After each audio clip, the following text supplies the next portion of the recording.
We're now here. At this moment, we're traveling towards the autumn equinox, and we'll be there in less than a month. The Earth gives us our units of time. The day is one rotation of the Earth on its axis. A year is the time the Earth takes to voyage around the Sun. The year has 365 days, but 365 is too big a figure to count days by, especially for our ancestors who were just emerging from the caves and becoming aware of passing time. They needed a simple, obvious calendar. The moon gave men the unit of time which has ruled our everyday lives for millennia. The moon revolves around the Earth in 28 days. 4 quarters of 7 days, 4 weeks. It's the only object in the sky which looks different from night to night. Before our ancestors could even read or write, they'd learned to follow the celestial calendar. In a week, the new moon becomes a half moon. Another week, and the half moon becomes a full moon. There's a further week before the waning half moon. And a 4th week for the last quarter, ending in the new moon. That's where the 7-day week comes from. A 28-day lunar cycle divided into 4 quarters equals 4 weeks of 7 days. The first weekday is named after the moon, Monday or Moon Day.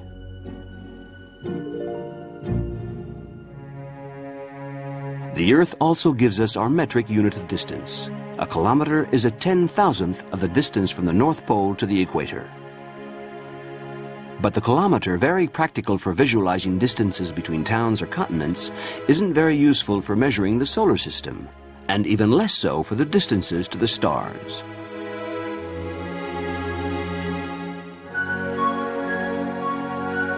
We measure those distances in light years. Light travels at 300,000 kilometers a second. A light year is the distance traveled by light in 1 year. That's 9 million kilometers, a 9 with 12 zeros. So let's forget kilometers and work in light years. The pole star, Polaris, is 460 light years away. Light takes 460 years to reach us from Polaris. To define a distance in space, the distance from Earth to Polaris, we use a measure of time, the time light takes to cover this distance. The Earth also gives us another unit, a large and very useful one, the diameter of its orbit, 300 million kilometers.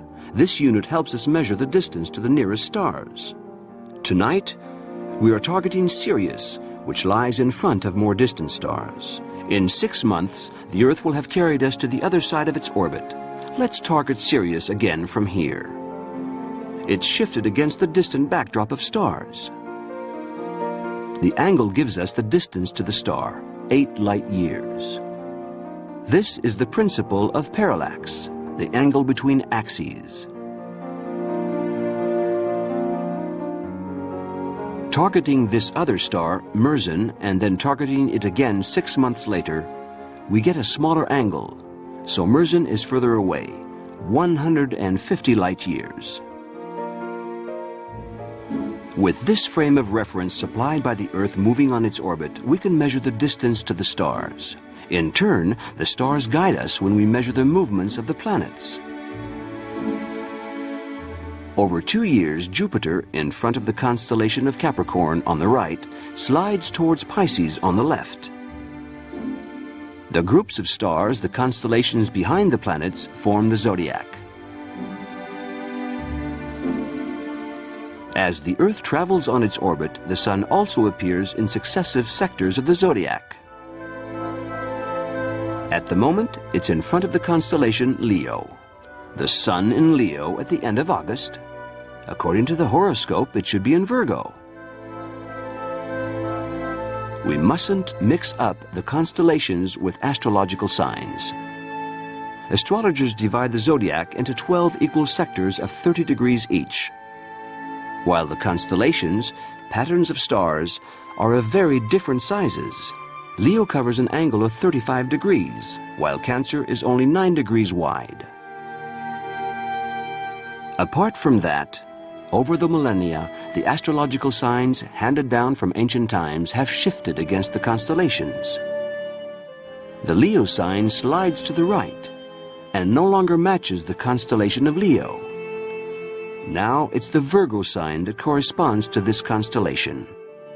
So for astrologers, the sun is in the sign of Virgo, while astronomers see it in front of the constellation of Leo. It's up to you to choose.